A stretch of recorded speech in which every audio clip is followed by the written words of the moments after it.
Outro dia me entregaram um lote de chapas de aço. Quando eu perguntei cadê o catálogo, o rapaz da equipe de entrega retruca. Mas que catálogo? Isso aqui não é moda primavera-verão para ter catálogo?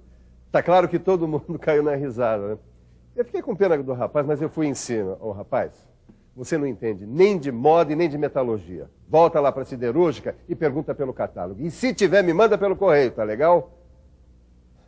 E aí foi tiro e queda. Tá vendo esse catálogo? Foi ele quem me mandou pelo correio para que nós estudássemos juntos nessa teleaula de hoje, que é justamente sobre a importância do catálogo do produto. Você vai ver como é que se faz a classificação do aço e do ferro fundido e como se pode obter qualquer informação sobre um metal usando o catálogo do produto. Eu vou começar te dando um bom exemplo. Imagine que você quer construir um veículo, um kart, por exemplo. Não é fundamental ter bons catálogos com todas as informações sobre o ferro fundido ou o aço que você vai usar? É ou não é?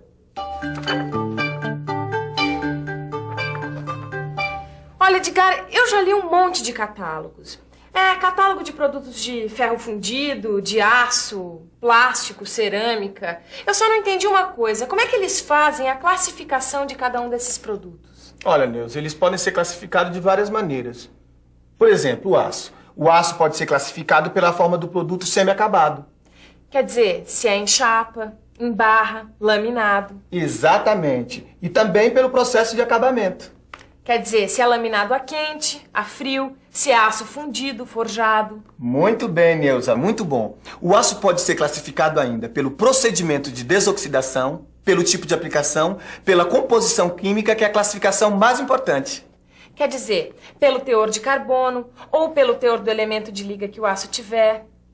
Como a gente viu numa das últimas teleaulas, esses teores é que determinam as propriedades de uso de cada aço. Nossa, Neuzinha, como você tá afiada, hein? Tá mais afiada que lâmina de barbear de comercial de TV.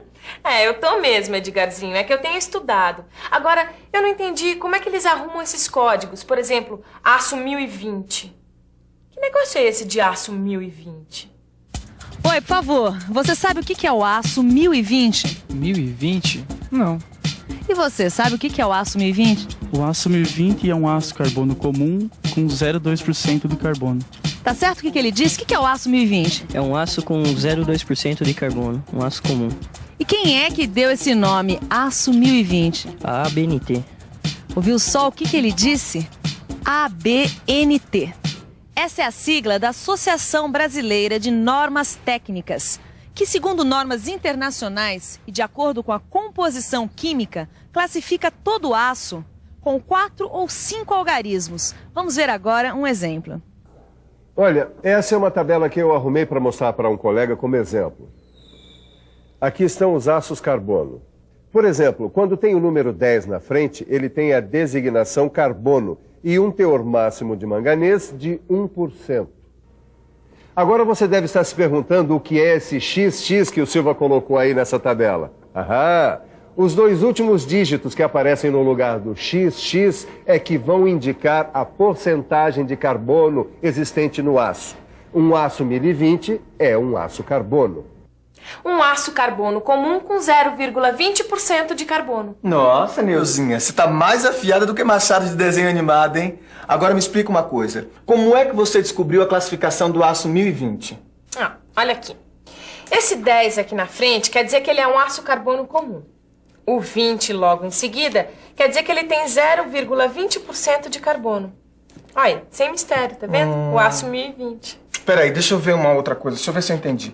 Ó, esse aqui, ó. O aço... O 1410. Escreve aí. 1410. Ó, o 14 na frente quer dizer que ele é um aço carbono com adição de nióbio. Isso? E o 10 em seguida quer dizer que ele é que ele tem 0,10% de carbono. É isso mesmo, é um aço carbono com adição de nióbio e 0,10% de carbono. Genial! Agora vamos estudar os aços liga. Os aços liga também são identificados por um número de 4 dígitos. O primeiro dígito indica o elemento predominante na liga. O segundo dígito indica, nos aços de composição simples, o teor do elemento predominante na liga. Os dois últimos dígitos indicam a porcentagem de carbono na liga. Olha só um exemplo. 4150. O 4 e o 1 indicam um aço do grupo cromo-molibdênio, com um teor de 0,50% de carbono. Agora você pergunta, o que mais interessa nisso tudo? E eu respondo, o que mais interessa nisso tudo é saber que todos os aços e todos os outros tipos de materiais são normalizados. Quer dizer, são produzidos de acordo com normas que garantem que esse produto seja o mesmo no mundo inteiro. Aliás, se não existisse a normalização, já pensou que bagunça que ia ser nas indústrias do mundo? Neuza, me diz uma coisa. O nosso kart, claro que um dia a gente vai construir. Será que ele vai poder ser exportado? Ô, Edgar, a gente não sabe nem se vai conseguir fazer o protótipo. Você já tá pensando em exportação? Então tá bom, deixa eu inverter a pergunta. E se a gente precisasse importar uma peça para o nosso kart? Será que ela ia ter as mesmas medidas e as mesmas características técnicas de uma peça nacional? Claro, a indústria de peças é normalizada. Por exemplo, tem indústria brasileira que exporta a mesma peça de automóvel para o mundo inteiro. Ah, então o aço 1020 é o aço 1020 em qualquer lugar do mundo? Agora você me pegou. Será que é? Nós estamos aqui no Centro Tecnológico de Metalurgia em Osasco justamente para responder essa questão. O aço como 1020 é normalizado no mundo todo? Sim, ele é normalizado no mundo todo e produzido de acordo com essas normas. E somente o aço que é produzido segundo essas normas quer dizer que é normalizado? Ou o ferro fundido também é produzido assim? O ferro fundido também é produzido de acordo com as normas, que aqui no Brasil são elaboradas pela BNT. Mas, diferentemente do aço, que é classificado de acordo com a composição química, o ferro fundido é classificado de acordo com as propriedades físicas. A norma usada para determinar o tipo de ferro fundido é feita a partir de propriedades, como a resistência à tração, alongamento e limite de escoamento. No caso do ferro fundido cinzento que você conhece, a classificação da norma se refere à sua resistência à tração. As duas primeiras letras aqui, FC, são as iniciais de ferro cinzento. E os 3 dígitos que vêm em seguida indicam a resistência à tração em MPa. Veja o que é MPa em outras palavras. Em outras palavras, MPa é a abreviatura de megapascal. Megapascal é uma unidade de medida de força. Para você ter uma ideia, 10 MPa equivalem a 1 kg-força por milímetro quadrado. No caso do ferro fundido nodular, que você também já conhece, a norma determina 2 letras, FE, e 5 algarismos para identificar cada um deles. Veja esse exemplo. FE 50.007. Os 3 primeiros algarismos, 500, se referem à resistência à tração, ou seja, 500 MPa. E os 2 últimos, 07, se referem à porcentagem de alongamento, ou seja, 7% de alongamento mínimo. A normalização de outros tipos de ferro fundido você vai conferir lendo sua aula no seu livro. Agora nós vamos falar desse nosso amigo aqui, o catálogo, também conhecido como ferramenta de papel. Ferramenta de papel. Como é que é? O amigo tá delirando? Não, eu estava aqui pensando na importância dos catálogos para quem trabalha na indústria mecânica e para nós também, que somos estudantes da área. O catálogo é para a gente uma ferramenta de papel. Eu ainda não consegui pegar o que você está querendo dizer não, Ed. Neuza, imagine a dureza que ia ser se a gente tivesse que decorar todas essas normas. Com o catálogo ficou tudo mais fácil, as informações estão aqui na mão. É uma mão na roda. É. Mas também não é só o catálogo, né, Edgar? Tem os livros, as revistas especializadas. Mas, olha, o catálogo tem informações técnicas e precisas e atualizadas sobre o material. Agora tem uma coisa. O quê? A gente tem que se acostumar com ele sempre à mão. Tá certo? Certíssimo.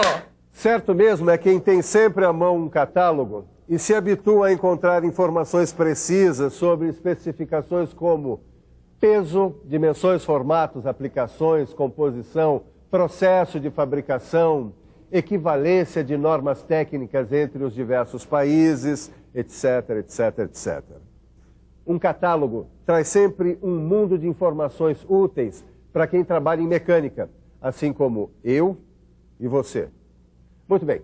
Agora, se liga na revisão e confere aí como a nossa teleaula de hoje valeu a pena. E atenção, se liga aí, que é hora da revisão. Na teleaula de hoje, você viu como é feita a classificação do aço e do ferro fundido, de acordo com as características de cada produto. Você viu como a especificação sobre esses produtos é normalizada, ou seja, segue uma norma técnica. E como essa norma nacional tem correspondentes em normas de outros países. E viu ainda a importância do catálogo para conhecer bem o produto e suas características. Olha, não se esqueça de uma coisa. Para saber usar bem um catálogo, é preciso conhecer os termos técnicos direitinho, tá? Portanto, pode se ligar aí nos seus livros do profissionalizante para ficar afiado como a dona Neuza. Ah, os catálogos vão servir como uma importante fonte de informação para as nossas próximas aulas, certo?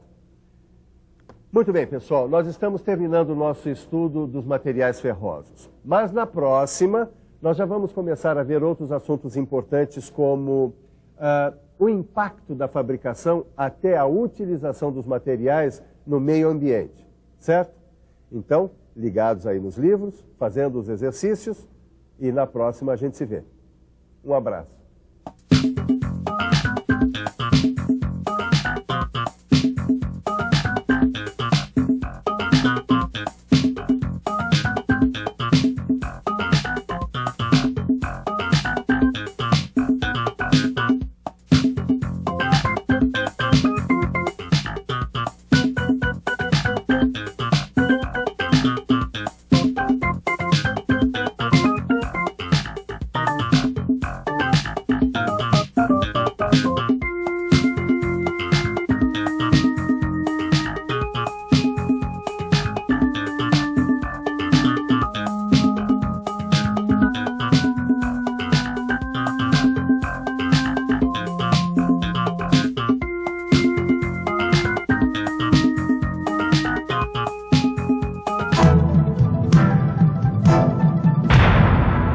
Telecurso 2000, um programa de educação do Sistema Fiesp e da Fundação Roberto Marinho.